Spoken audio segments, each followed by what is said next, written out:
you look at the Holocaust, the things that happened before, and you bring everything forward.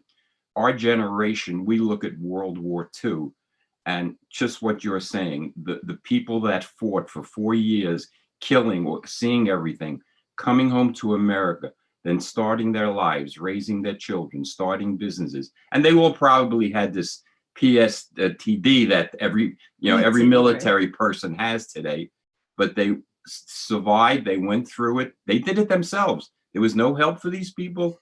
Yeah, I think our fathers went to college. The government paid for that, but everything else was, they did it.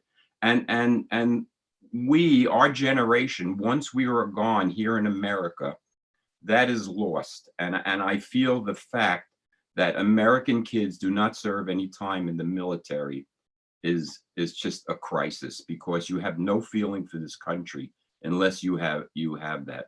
And that's why we always admired the Israelis for Yeah, that. but it's always easy to look at somebody else's story. My question to you is, did you, as a teenager and an adult, ever came to your father and asked him to talk about this period? And I believe that you didn't, No, Well, definitely because not. we did not ask. Well, Not as young kids. not as No. young kids, and his dad passed away. He was 65. So when those questions started to enter our minds, his dad had passed. But my dad, one day, Terry got a hold of him and said to him, "Come on, I have to know something. What's going on? You have nothing to tell me or show me." And the next day he arrived with a box with his medals.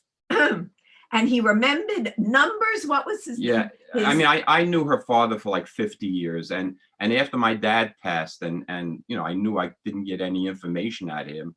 I knew in his closet he had something in his closet that I couldn't go near. It was probably a souvenir he brought back from World War II. So I never knew anything about it.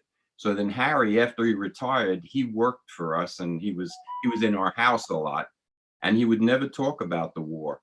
But once that movie came out with Tom Hanks, Private Ryan. Saving Private Ryan, he saw that movie. He came home. He says, "Terry, I was there." Day 3. He wasn't sure what day, but he was there because he was he was in a supply unit. I says, "Harry, please give me some information. Do you remember your battalion number?" At that point, the internet was up and running, and I knew I could find something.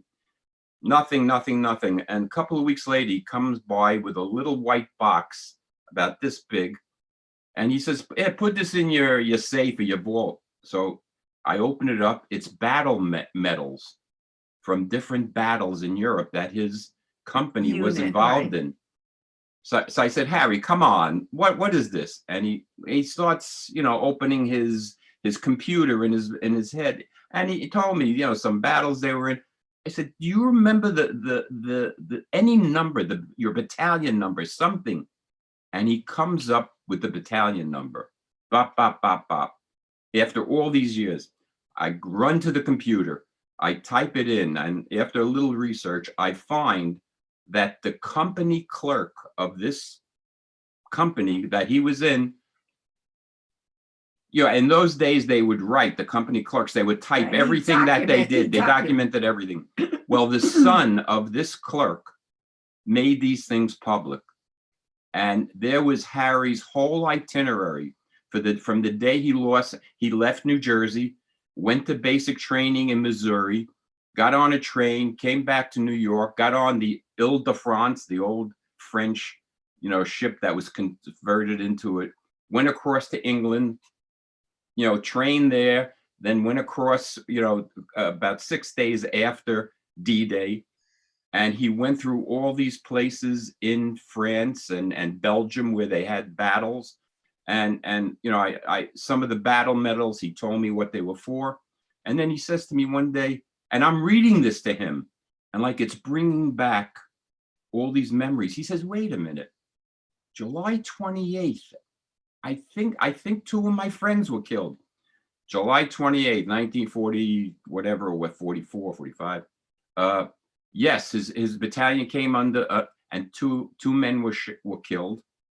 And he says, "Wait a minute!" And he rolls up his pants. He had a shrapnel wound on his calf, Yeah, and he shows this to us. we I'm never like, knew this, I'm like, never. we're plotting, and it tells the whole thing. How he go. They sent him to Okinawa, and he says, "Terry, for like a month, I was throwing up over the side of the ship." He was very bad when it came to And he never was seasickness. on a ship again after was- that. So I mean, this was incredible information that we got from him, but it was like 50 years after,